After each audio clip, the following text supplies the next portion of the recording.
This is your Swapnil Soni sir. So today we come with the topic which is so known as balanced chemical equation. ये chapter number first class 10 chemistry का सबसे important topic है. Most of the students को इसमें problem आती है. वैसे तो ये बहुत इजी भी देखा जाता है. एक बार अगर आप लोगों को आ जाएगा समझ में तो इसको सॉल्व करना बहुत ही आसान है. इसको स्टार्ट करने से पहले इसको एक चीज समझना जरूरी है कि क्लास 9th में केमिस्ट्री में चैप्टर नंबर 3 में हम लोगों ने ये पढ़ा था कि energy and mass neither be created और नॉर बी डिस्ट्रॉयड. मतलब इस पूरे यूनिवर्स में मास और एनर्जी को ना तो हम लोग बना सकते हैं ना उसको बर्बाद कर सकते हैं. तो सिमिलरली जब हमारे पास में कोई भी चीजों की हम रिएक्शन करवाते हैं, केमिकल रिएक्शन क्या है अगर देखा जाए तो कि जो एलिमेंट्स हमारे पास में नेचुरली हम लोगों को मिले हैं नेचर के थ्रू, उनको हम लोग एक दूसरे के साथ में रिएक्ट कराकर नई चीज बनाना चाहते हैं, उसको हम केमिकल रिएक्शन बोलते हैं सिंपली लैंग्वेज में. तो अगर मान लो कि जैसे मैं यहाँ पर देखूं कि ये एक एरो जो है आप लोगों को दिख रहा होगा, ये एरो जो है इस एरो से पहले लिखी गई जितनी भी चीजें हैं उनको हम बोलते हैं रिएक्टेंट्स. क्या बोलते हैं? रिएक्टेंट्स. और इस एरो के बाद में जो हमारे पास चीजें लिखी गई हैं उसको हम बोलते हैं प्रोडक्ट. अब रिएक्टेंट और प्रोडक्ट क्या होते हैं? जैसे इनको हम लोग बोल रहे हैं रिएक्टेंट्स. क्या बोल रहे हैं बेटा? रिएक्टेंट्स. और इनको हम लोग क्या बोल रहे हैं? प्रोडक्ट. ठीक है. तो रिएक्टेंट्स कौन होते हैं हमारे पास में? जिन चीजों को हम एक दूसरे के साथ में रिएक्ट करवाकर केमिस्ट्री लैब में और ये दो नई चीजें फॉर्म कर रहे हैं, इनको हम लोग बोलते हैं प्रोडक्ट. अब ऐसी रिएक्शंस के अंदर हमको एक चीज देखनी होती है कि नंबर ऑफ मॉलिक्यूल्स. जैसे यहाँ पर एक H है और यहाँ पर H का होल ट्वाइस है. ठीक है. तो ये 2H और ये 1H, टोटल कितने हुए? 3. अब अगर मैं उसी साइड देखूं तो वहां पर H कितने हैं? 2. तो इसका मतलब रिएक्शन से पहले जो है हाइड्रोजन 3 थे मॉलिक्यूल में और रिएक्शन के बाद में 2 हो गए. इसका मतलब ये इक्वेशन अनबैलेंस है. अनबैलेंस का मतलब दोनों तरफ जो मॉलिक्यूल्स है वो बराबर होने चाहिए. रिएक्शन करने से पहले और रिएक्शन करने के बाद जितने जितने मॉलिक्यूल्स हम लोगों ने लिए थे, नंबर ऑफ मॉलिक्यूल्स एलिमेंट्स के लिए थे, वो दोनों तरफ क्या होने चाहिए? सेम. अब आपको बोर्ड के अंदर जो ये क्वेश्चन है ये मल्टीपल चॉइस में आएगा, जहां पर 1 मार्क्स का एक क्वेश्चन आएगा केमिस्ट्री से चैप्टर नंबर 1 से, जहां पर आपको केमिकल इक्वेशन दे दी जाएगी अनबैलेंस फॉर्म में और वहां पर आपको 4 ऑप्शन दिए जाएंगे कि आप जब उसको बैलेंस करेंगे तो कितने जो कोफिशिएंट जो नंबर हम लोग यूज करने वाले हैं 1 2 3 4 5 वो आपको दिया हुआ है. वो क्वेश्चन मैं भी आपको करके भी बताऊंगा. बट पहले ये चीज समझ गई आप समझ में आ गई होगी आपको कि एरो से पहले वाली साइड को तो हम बोल देंगे LHS. क्या बोल देंगे? LHS. और एरो के बाद वाली साइड को हम क्या बोल देंगे? RHS. आपको LHS में प्रेजेंट जितने भी नंबर ऑफ मॉलिक्यूल्स है एलिमेंट्स के उनको इक्वल करना है RHS के साथ में. तो उसको करने का सबसे अच्छा तरीका देखिए. सबसे पहले आपको एक टेबल बनानी है जिसमें आपको लिखना है सबसे पहले जो है कॉमन चीज डालनी है एलिमेंट्स, फिर आपको यहाँ डालना है LHS और यहाँ डालना है RHS.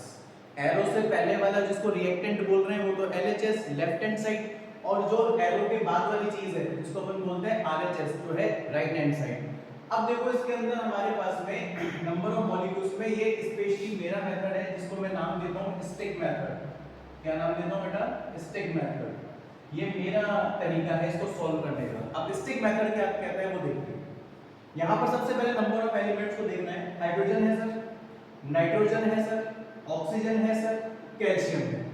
रिपीटेड टेलीकास्ट में वहां पर भी कैल्शियम नाइट्रोजन ऑक्सीजन ये है. तो जितने भी पॉसिबल नंबर ऑफ एलिमेंट्स इस रिएक्शन में पार्टिसिपेट कर रहे हैं उनको हम लोगों को यहाँ उतार देना है. बट ये तो देखो नॉर्मल तरीका है जो हर टीचर्स बताते हैं. अब मैं आपको ये कह रहा हूँ कि आप जोड़ी को पकड़ो. उन्होंने तो आपको ये बताएंगे टीचर सारे कि जितने भी नंबर ऑफ एलिमेंट्स इसमें पार्टिसिपेट कर रहे हैं उनको सेपरेट करके लिख दो. जैसे हाइड्रोजन अलग, ऑक्सीजन अलग, नाइट्रोजन अलग, कैल्शियम अलग इस रिएक्शन में. बट मैं आपको ये कह रहा हूँ कि आप ये चीज देखिए कि यहाँ पर मैं अगर NO3 को देखूं, किसको देखूं बेटा? NO3 को, तो वो LHS वाली साइड में भी साथ में है और RHS वाली साइड में भी साथ में है. मतलब इन दोनों की जोड़ी बनी हुई है. तो जिन एलिमेंट्स ने पहले से जोड़ी बना रखी है और वो रिएक्शन से पहले भी जोड़ी में है और रिएक्शन के बाद भी जोड़ी में है, तो उनको अलग मत करिए, उनको आप एक पार्टी मान के चलिए. ठीक है. तो मैं यहाँ पर NO3 को एक पार्टी मानने वाला हूँ. क्या मानने वाला हूँ? एक पार्टी. कि NO3 ये है और NO3 जो इधर भी है तो दोनों एक पार्टी, तो मैं कैसे लिखूंगा वो देखो, हाइड्रोजन NO3 कैल्शियम। अब जो कि ये ऑक्सीजन नाइट्रोजन के साथ में आ गया एक पार्टी में, लेकिन ये भाई साहब तो रह गए, तो इसको यहाँ अलग शो करना पड़ेगा। आई होप सो आपको समझ में आ गया होगा। मैं ये कह रहा हूँ कि जब हम केमिकल रिएक्शन के अंदर LHS is equal to RHS करेंगे, तो अगर LHS वाली साइड में कोई पहले से जोड़ी में है और RHS में भी जोड़ी में है, तो उनको एक पार्टी मान के सॉल्व करना आसान होता है, ठीक है। अब जो कि मैं इस ऑक्सीजन को इस N के साथ में एक पार्टी मान चुका हूँ, तो इधर भी ऑक्सीजन बचा हुआ है, इसको पार्टी मान चुका हूँ, तो इधर भी ऑक्सीजन बचा हुआ है। तो इन दोनों को सेटिस्फाई करने के लिए मैंने अलग से कॉलम बनाया है ऑक्सीजन का, ठीक है। अब देखिए यहाँ पर सबसे इंटरेस्टिंग चीज, LHS में हाइड्रोजन कितने हैं ये काउंट करना है।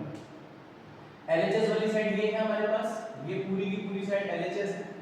LHS में एक चीज देखिए हम लोगों ने कि प्लस से पहले भी हाइड्रोजन है और प्लस के बाद में भी हाइड्रोजन है, तो इस प्लस को मैं ऐसे एक स्टिक फॉर्म में दे दूंगा।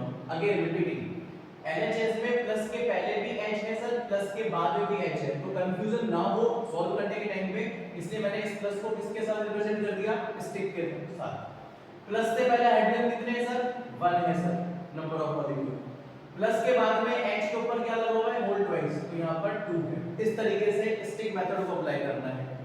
सिमिलरली RHS साइड पर आइए, क्या प्लस से पहले आपको हाइड्रोजन दिख रहा है, नहीं है, प्लस के बाद हाइड्रोजन है और हाइड्रोजन कितना है, 2, इस तरह से। अब देखिए इधर ये पूरा NO3 मैंने एक माना है, कंप्लीट एक माना है, तो आगे कोई नंबर नहीं है और इनके ऊपर कोई होल ट्वाइस नहीं है, इसलिए कितना कंसीडर होगा, 1। NO3 यहाँ पर है लेकिन इसके ऊपर क्या आ गया, होल ट्वाइस, तो यहाँ पे आ गया 2। सर आपने नीचे स्टिक क्यों नहीं लगाई, क्योंकि प्लस के पहले और बाद वाला चक्कर नहीं है, यहाँ पर जो है NO3 प्लस के पहले दिया हुआ है। जहां पर भी LH या RHS के अंदर कोई एक एलिमेंट प्लस के बाद में भी है और प्लस के पहले भी है, तब आपको स्टिक को यूज करना है, और स्टिक किसको रिप्रेजेंट करती है यहाँ पर, प्लस को। अब अपन कैल्शियम की बात करें तो कैल्शियम यहाँ पर 1 है और कैल्शियम यहाँ पर भी कितना है बेटा, 1 है।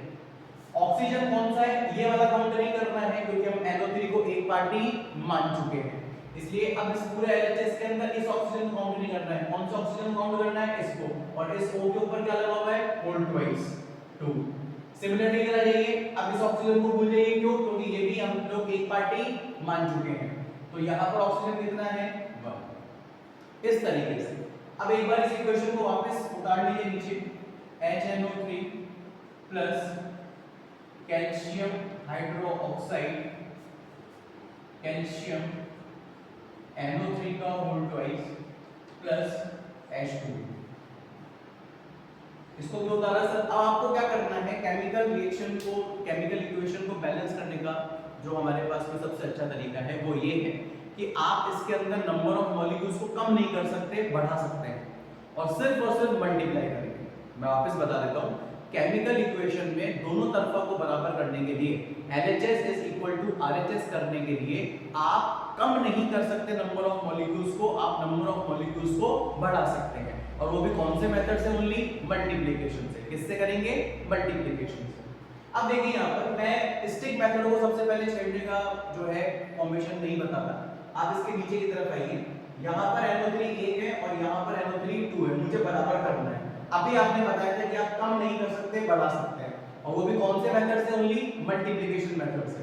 तो NO3 RHS में 2 है और LHS में 1 है, ठीक है, तो मैं 1 को किससे मल्टीप्लाई करूं, ये जो 2 हो जाए, तो सर 2 से ही मल्टीप्लाई कर दीजिए।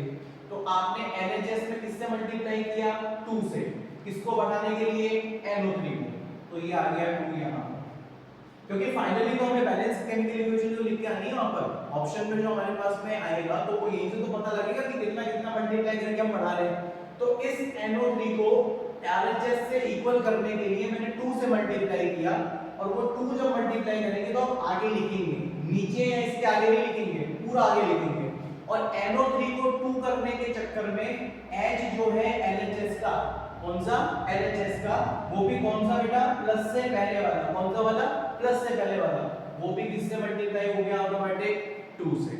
मतलब क्या ये पॉसिबिलिटी है सर कि हम किसी एक फॉर्म को बढ़ाने के चक्कर में दूसरे को भी बढ़ा देंगे, अनफॉर्चुनेटली बिल्कुल ऐसा होगा। आपको हमेशा ध्यान रखना है कि जब भी आप किसी चीज को बढ़ा रहे होंगे मल्टीप्लाई करके बराबर करने के लिए, और उसको मल्टीप्लाई करने के चक्कर में अगर आगे वाला भी मल्टीप्लाई हो रहा है तो वो भी आपको यहाँ पर शो करना है। अब देखो क्या हुआ, LHS में प्लस से पहले वाला 2 हो गया और ये 2 था ही, तो 2 + 2, क्योंकि स्टिक को अपन ने क्या माना है प्लस, तो 2 + 2 कितना हो गया 4। अब मैं अगर यहाँ से 2 मल्टीप्लाई कर दूं इक्वल करने के लिए, RHS में मैं 2 से मल्टीप्लाई कर दूं तो ये भी कितना हो जाएगा बेटा 4। तो RHS से मैंने H, तो कहां पर H, ये रहा RHS में, यहां पर 2 आ जाएगा। क्यों? क्योंकि सर यहां पर 2 + 2 कितना हो गया था 4, तो इसको मैच करने के लिए यहां पर भी मैंने किससे मल्टीप्लाई कर दिया, 2 × 2 = 4। अब इस H को 2 करने के चक्कर में RHS का ऑक्सीजन में किससे मल्टीप्लाई होगा, 2 से। तो अब चेक करिए, 2 + 2 = 4 और ये = 4, बैलेंस, 2 × 2 2 बैलेंस, 1 1 बैलेंस, 2 2 बैलेंस। तो आपकी फाइनल इक्वेशन क्या आ गई, ये बैलेंस करने के बाद 2HNO3 + CaOH का होल ट्वाइस, CaNO3 का होल ट्वाइस + 2H2O, ये आपकी कंप्लीट बैलेंस इक्वेशन हो गई। अगर आप स्टिक मेथड, ये मेथड आपको YouTube पे कहीं नहीं मिलेगा, कोई टीचर्स इसके बारे में नहीं बताते हैं, दिस इज माय मेथड, हर टीचर की एक ट्रिक होती है। उसी तरीके से similarly your Swapnil sir having a new trick to solve the chemical equation easily. If you can do this type of reactions continuously, so एक टाइम ऐसा आ जाएगा कि आप देखते ही बता देंगे कि कहां पर कौन सा नंबर आना है। वैसे तो हमें डायरेक्ट मेथड का ही अप्रोच करना सीखना है, बट लेकिन स्टार्टिंग में बेटा जब बेसिक हम लोग करते हैं, अगर आप ये मेथड यूज करते हो तो आपका माइंड इसके लिए प्रिपेयर हो जाएगा, और जब आपके पास में नंबर ऑफ इक्वेशंस जब आप सॉल्व कर लेंगे 14 15 16 इक्वेशंस जिसको आप बैलेंस करेंगे, तो वहां पर आपको डायरेक्ट मेथड की अप्रोच ऑटोमेटिक आने लग जाएगी। और इसकी जो एनसीईआरटी में 4 to 5 इक्वेशंस दे रखी है बैलेंस करने के लिए, गूगल आपके पास में आप सब यूज करते हैं, वहां पर आप टॉपिक डाल दीजिए balance chemical equation questions class 10th chemistry, तो आपके पास में नंबर ऑफ वर्कशीट्स आ जाएंगी। आप उन नंबर ऑफ वर्कशीट में से रैंडमली कोई भी इक्वेशन उतार लीजिए और इस स्टिक मेथड को वहां पर अप्लाई करिए। मैं डेफिनेटली आपको ये चीज कह सकता हूं कि ये स्टिक मेथड और अलग मेथड्स के कंपैरिजन में, जो बच्चे भी स्टार्टिंग से क्लास 10th में आए हैं और बेसिक से सब चीजें स्टार्ट कर रहे हैं बैलेंस केमिकल इक्वेशन करने के लिए, तो it is the simplest way to solve any balance chemical equation questions.